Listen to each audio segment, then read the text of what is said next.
ataupun secara visual terlihat keberadaan korban. Oke, Pak, ini tadi berarti artinya akan dilakukan perpanjangan waktu. Ini berapa hari? Mungkin bisa disebutkan secara angka. Ya, untuk proses perpanjangan, emang kami tidak menyebutkan ataupun menentukan berapa harinya, tapi tentunya akan diperpanjang sampai dengan tidak ada lagi tanda-tanda korban diketemukan kembali. Oke, tadi disebutkan sempat kami mengatakan bahwa saat ini pencarian korban itu agak terkendala, terutama karena infonya ada korban yang di bagian sisi selatan bangunan. Anda bisa mengonfirmasi hal ini. Jadi seperti apa untuk evakuasi korban yang hingga hari ini masih belum ditemukan karena berada di sisi selatan bangunan yang mepet dengan pondok pesantren yang lama. Itu seperti apa nanti cara untuk mengevakuasi mereka? Ya, untuk bangunan saat ini memang sudah terurai ataupun terpindahkan material-material bangunannya sekitar 75%. Tinggal pada sisi A1 dan sektor A2 yang memang belum sebagian masih belum terurai karena memang di situ terletak kolom betonan yang cukup besar dan itu tersambung juga dengan salah satu bagian dari gedung yang lain. Tapi tentunya itu bukan kemudian menjadi hal yang tidak mungkin untuk kita melaksanakan evakuasi. Tentunya akan dilaksanakan beberapa teknis untuk kemudian mengurai dari material-material bangunan tersebut. Baik itu kembali menggunakan kren, breaker ataupun yang lainnya, sehingga kemudian bisa membuka akses untuk selanjutnya melaksanakan proses evakuasi. Baik, untuk proses evakuasi kini telah menggunakan alat berat seperti kren yang terlihat di layar untuk memecah puing-puing sehingga proses evakuasi bisa berjalan lancar dan membuka celah dalam prosesnya. Pak, apa yang ingin disampaikan pada keluarga korban yang sebagian masih menanti kabar keluarganya dalam harap dan doa? Iya, tentunya kepada keluarga korban kami berharap bahwa tetap untuk bisa bersabar dan yakinlah bahwa semua pasti akan bisa ditemukan. Kami akan berusaha sekuat mungkin ataupun secara maksimal apapun caranya sehingga semua korban akan bisa ditemukan secara tuntas seperti itu. Amin, itu doa kami bersama dari seluruh masyarakat Indonesia. Kami juga mengerti bagaimana upaya yang sudah dilakukan oleh tim SAR dalam membuka ataupun juga mengangkat puing-puing demi memudahkan menemukan santri yang mungkin hingga kini masih belum ditemukan dan proses evakuasi yang masih terus berlanjut. Terima kasih Pak untuk penjelasannya di Kompas Malam Kompas TV. Kami berharap upaya yang terus dilakukan oleh tim SAR di sana ini bisa berbuah baik. Terima kasih, selamat malam.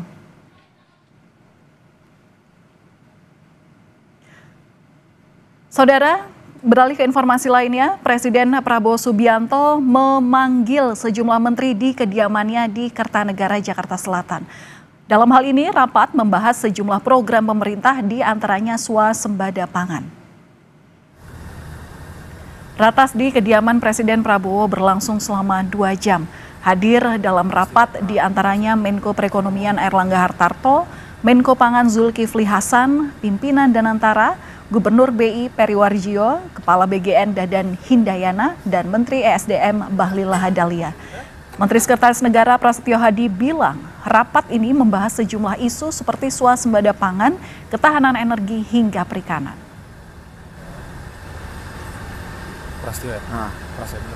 Fokus ke beberapa program pemerintah yang sudah kita canangkan diantaranya mengenai swasembada pangan.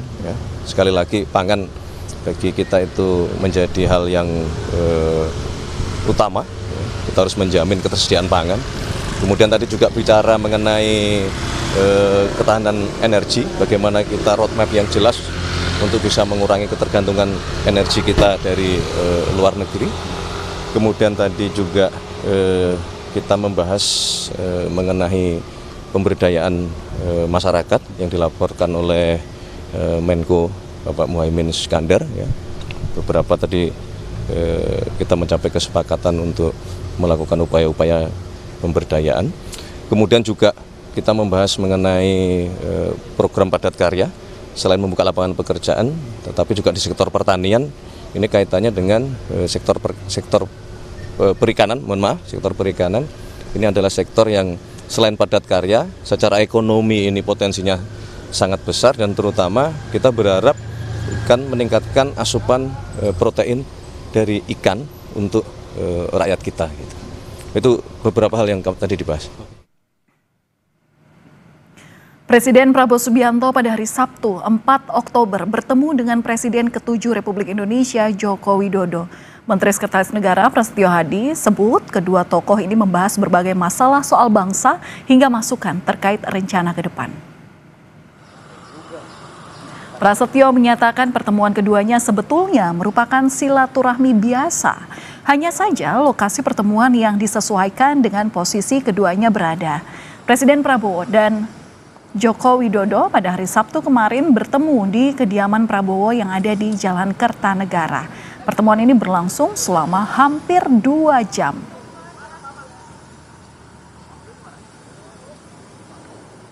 Memang silaturahmi ya di antara dua pemimpin Presiden ke-7 dan Presiden ke-8.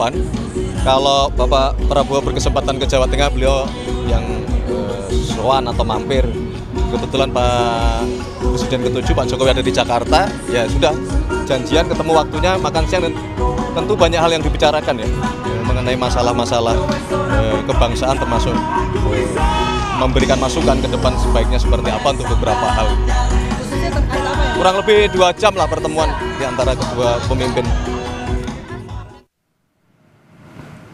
Presiden Prabowo Subianto bertindak sebagai inspektur upacara dalam peringatan Hari Ulang Tahun ke-80 TNI di Monas, Jakarta Pusat.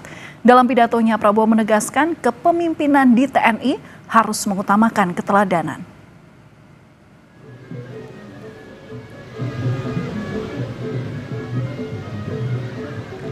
Dalam prosesi pemeriksaan pasukan, Presiden Prabowo berdiri di atas kendaraan taktis Maung dan mengucapkan terima kasih kepada prajurit atas pengabdian mereka. Dalam pidatonya, Presiden menegaskan kepemimpinan di TNI harus mengutamakan keteladanan. Prabowo menyebut tak ada tempat bagi pimpinan TNI yang tak kompeten.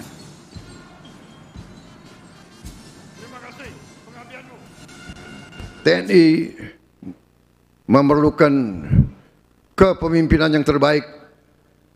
Saya atas nama negara, bangsa, dan rakyat, saya ingatkan semua unsur pimpinan TNI dari setiap eselon, dari setiap tingkatan, harus selalu membina diri dan harus selalu memberi contoh.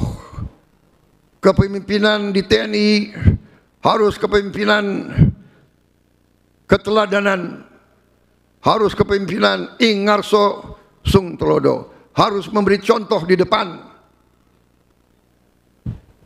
Tidak ada tempat untuk pemimpin-pemimpin yang tidak kompeten, yang tidak profesional, yang tidak mengerti tugasnya. Informasi dari dunia olahraga akan hadir usai jeda. Mengenai Kapten Timnas Indonesia Jai Itses sudah tiba di Jeddah, Arab Saudi. Kedatangan Jai Itses menggenapkan 18 pemain Timnas Indonesia yang sudah tiba di sana.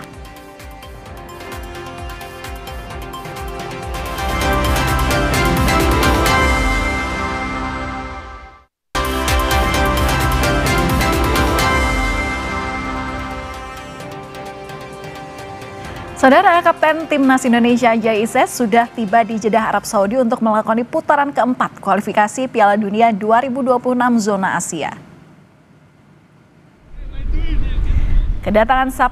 Kedatangan sang kapten Jai Itses ini telah menggenapkan 18 pemain Timnas Indonesia yang sudah tiba di Arab Saudi.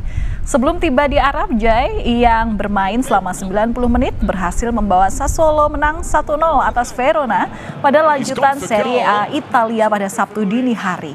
Hasil impresif pemain 25 tahun ini di pentas Eropa menambah suntikan kekuatan bagi timnas Indonesia. JICS diprediksi kembali di plot mengawal benteng pertahanan skuad Garuda saat berjumpa Arab Saudi nanti.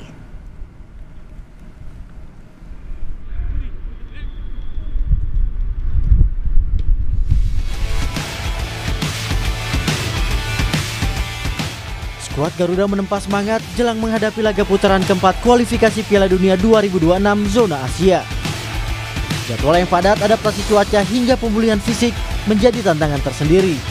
Hingga Sabtu malam 18 pemain sudah tiba di Arab Saudi dan sisanya 11 pemain lagi akan berkumpul lengkap 2 hari jelang laga melawan tuan rumah Arab Saudi. Mantan pemain dan pelatih timnas Aji Santoso menilai persiapan yang mepet dinilai kurang ideal lantaran pelatih harus mengatur teknik permainan. Memang kurang ideal, menurut saya kurang ideal. Seharusnya memang, ya saya tidak tahu kendalanya apa, tetapi seharusnya itu datangnya bersama-sama. Karena apa? Karena ada beberapa hari di Arab Saudi tentunya pelatih sudah mempersiapkan latihan taktikal yang akan dimainkan ketika melawan pertandingan nanti gitu loh. Kita tahu ya pemain-pemain kita dalam kompetisi regional semua main, tetapi akan lebih bagus ada sedikit waktu, paling tidak persiapan 2 minggu itu akan jauh lebih bagus. Kenapa? Karena ini adalah pertandingan hidup mati gitu. Dalam rekor pertemuan 5 pertandingan terakhir antara Indonesia dan Arab Saudi, skuad Garuda hanya meraih 1 kali kemenangan. Namun jika berkaca pada hasil kualifikasi Piala Dunia, tim racikan Patrick Kluivert ini tampil impresif dengan bermain imbang 1-1 di laga tandang dan menang 2 gol tanpa balas di Stadion GBK. Sementara persiapan Green Falcon untuk melawan Indonesia akan lebih mudah karena bermain di rumah sendiri. Selain itu, para pemain juga ikut pemusatan latihan lebih cepat karena berkarir di liga lokal. Timnas Indonesia akan melawan Arab Saudi di Stadion King Abdullah Jeddah di laga pertama 8 Oktober 2025. 3 hari berselang, Timnas Indonesia akan melawan Irak. JICS dan kolega harus sapu bersih kemenangan untuk bisa lolos langsung ke Piala Dunia 2026. Tim Liputan Kompas TV.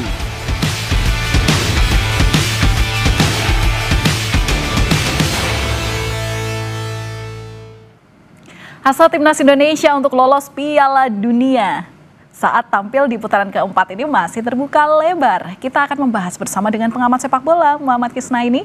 Selamat malam Bungkus, salam olahraga.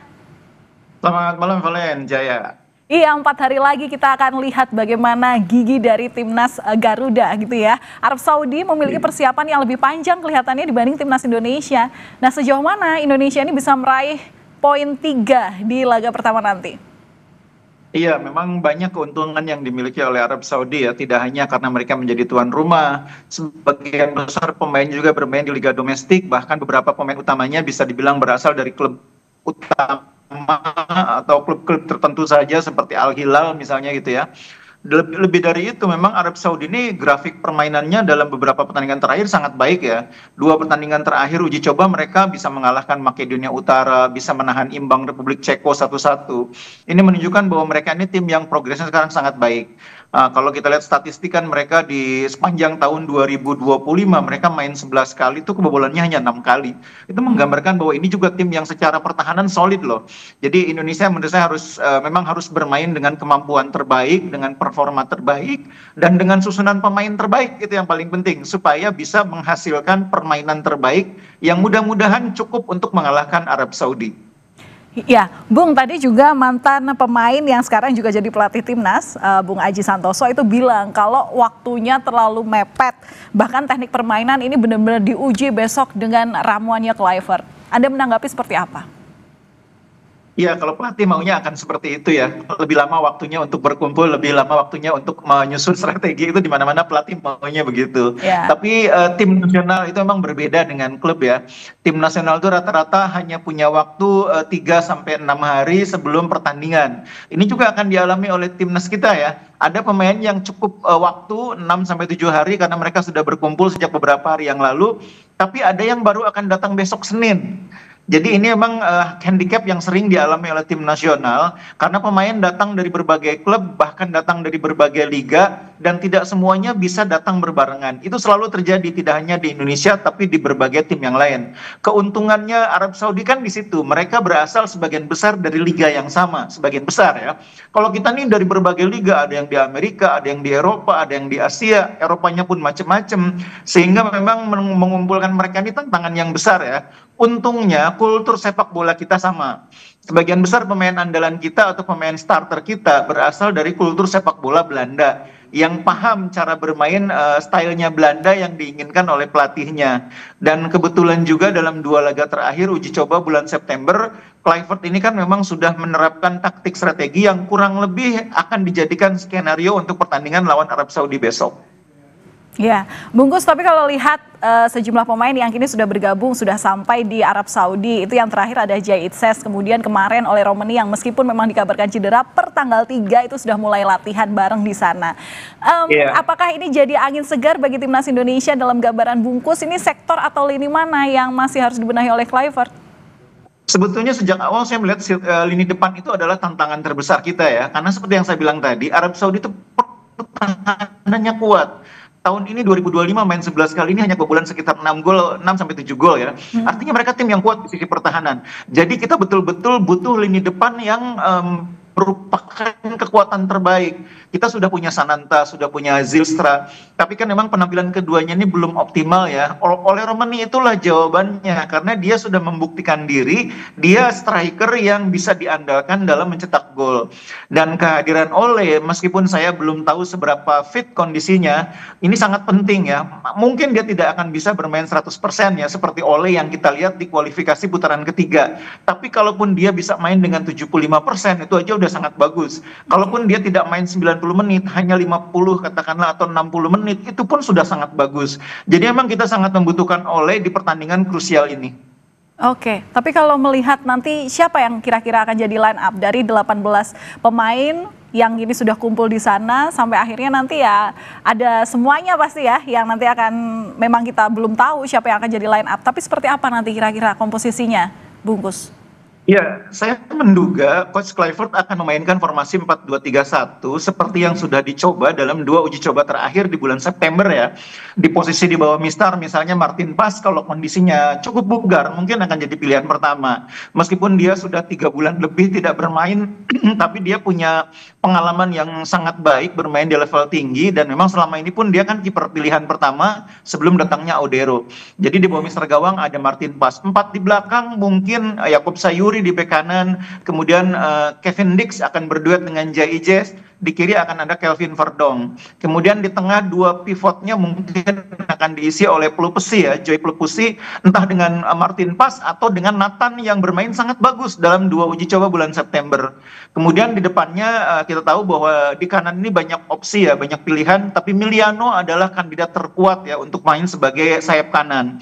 Sayap kiri kalau Oratmangun dalam kondisi terbaik, dia akan menjadi pilihan di posisi itu. Kemudian posisi nomor 9 sebagai striker utama mungkin akan diberikan di awal kepada Mauro Zylstra ya, kalau misalnya Ole tidak siap main 90 menit. Ole mungkin akan dimainkan sebagai super sub. Nah di belakang Ole mungkin ini yang menarik, siapa yang bermain di posisi itu. Ada Egy, ada Eliano Reinders juga. Mungkin ya menurut saya Egy dengan segala pengalaman yang dia punyai akan mendapat kesempatan main lebih dulu dibanding Eliano. Jadi kurang lebih gambarannya dengan 4-2-3-1 akan seperti itu. Yang teka-teki bagi saya tinggal 2 orang. Apakah Martin Pas cukup bugar untuk menjadi kiper? Apakah di depan kita akan berani menurunkan Ole sejak awal? Kalau dugaan saya Mauro dulu yang akan main, kemudian di babak kedua atau sudah 40 menit, 45 atau 60 menit baru masuk Ole. Iya, kita berpacu dengan waktu, dengan kondisi timnas yang seperti ini, seperti apa nanti diuji kepiawaian dari sang pelatih untuk melihat bagaimana nanti bisakah Indonesia bertarung dengan baik melawan Arab Saudi di tanggal 9 Oktober 2025. Terima kasih Bung Kusnaini, pengamat sepak bola, sudah berbagi pandangan di Kompas TV melalui Kompas Malam. Salam sehat selalu, salam olahraga. Ya. Saudara, kami masih akan kembali usai jeda melalui informasi terkait dengan tim DVI Polda Jawa Timur yang berhasil mengidentifikasi 2 jenazah korban ambruknya Pondok Pesantren Buduran Sidoarjo.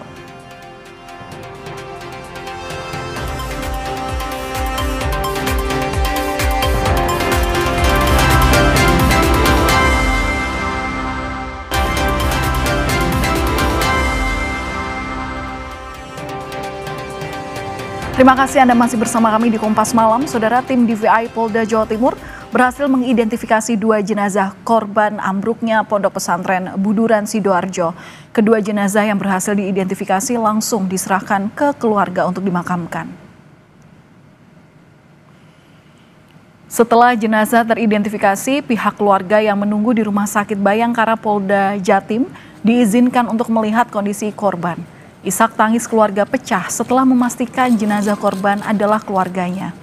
2 jenazah yang berhasil teridentifikasi bernama Nurudin, asal Bangkalan Madura, sementara korban kedua adalah Ahmad Rijalul Haq, seorang remaja laki-laki berusia 16 tahun asal Surabaya.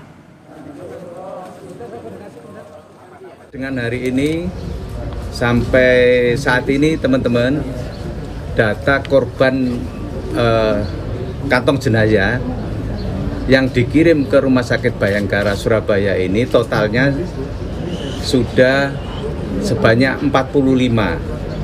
Dari 45 ini teman-teman, yang 5 diidentifikasi ketika di Sidoarjo, yang 3 kemarin sudah dikirim, berarti total 8, ditambah sekarang ada 2 yang sudah teridentifikasi.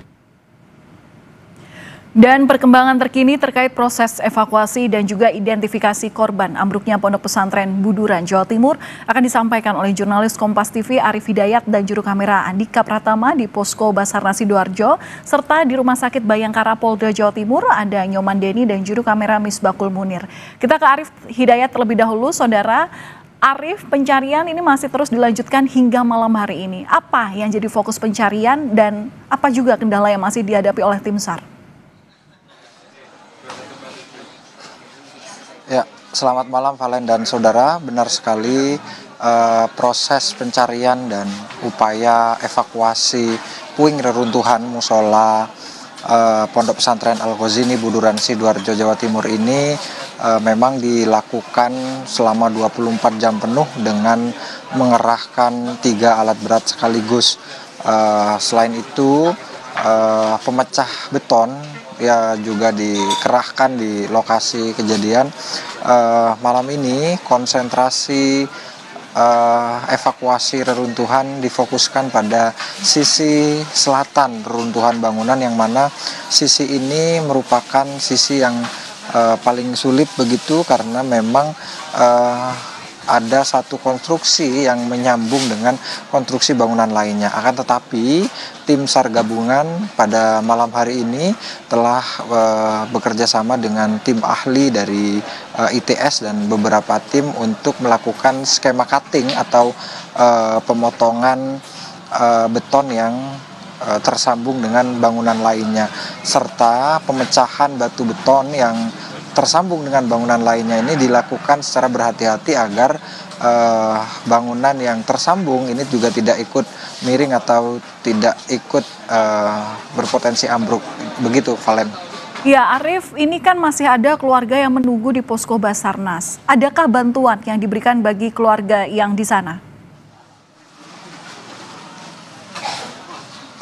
Sejumlah warga saat ini terkonsentrasi di Posko Tanggap Darurat di Pesantren Al-Ghazini dan juga di Posko Krisis Center Rumah Sakit Bayangkara Polda Jawa Timur. Sejumlah bantuan baik dari pemerintah maupun dari relawan, baik dari instansi swasta ini terus berdatangan ke 2 posko ini.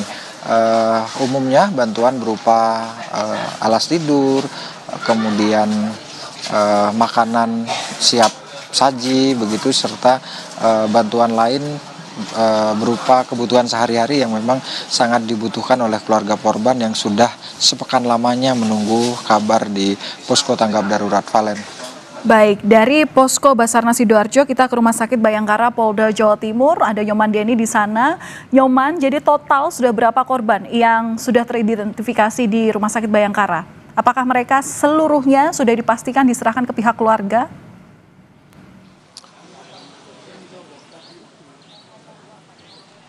Baik, selamat malam Valen dan juga saudara.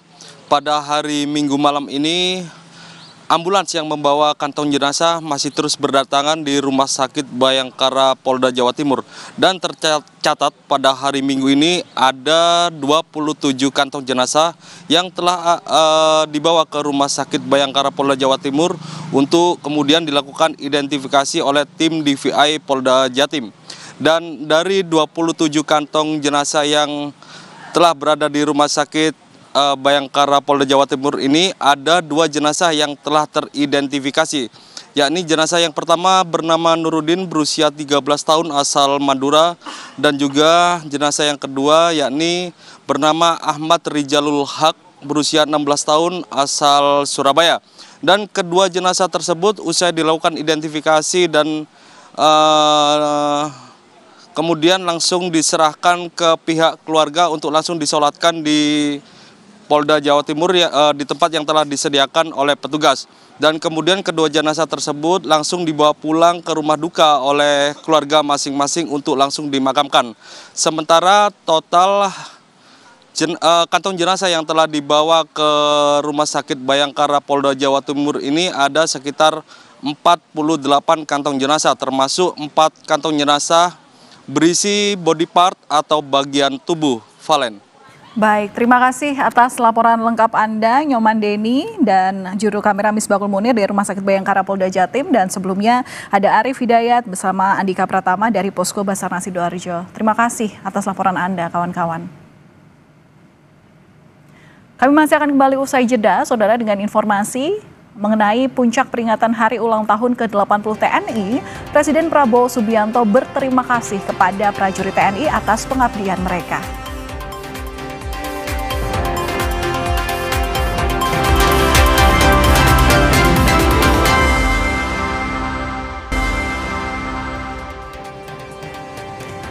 Presiden Prabowo Subianto bertindak sebagai inspektur upacara dalam peringatan Hari Ulang Tahun ke-80 Tentara Nasional Indonesia di Monas, Jakarta Pusat. Dalam pidatonya, Prabowo berterima kasih kepada prajurit TNI atas pengabdian mereka. Upacara ini ditandai dengan flypast pesawat tempur serta pengibaran bendera putih. Sebanyak 8.600 prajurit dikerahkan dengan 1.047 alutsista dari 3 matra TNI. Turut memeriahkan parade di kawasan Monas, Jakarta. Dalam prosesi pemeriksaan pasukan, Presiden Prabowo berdiri di atas kendaraan taktis Maung dan mengucapkan terima kasih kepada prajurit atas pengabdian mereka. Saudara-saudara sekalian, terima kasih.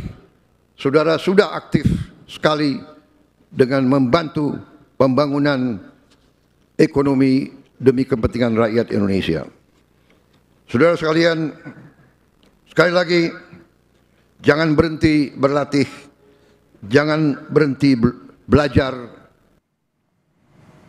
Kami masih akan kembali usai jeda dengan informasi mengenai pebalap Ducati Marc Marquez gagal finish setelah terjatuh di awal balapan yang berlangsung di sirkuit Mandalika, Lombok.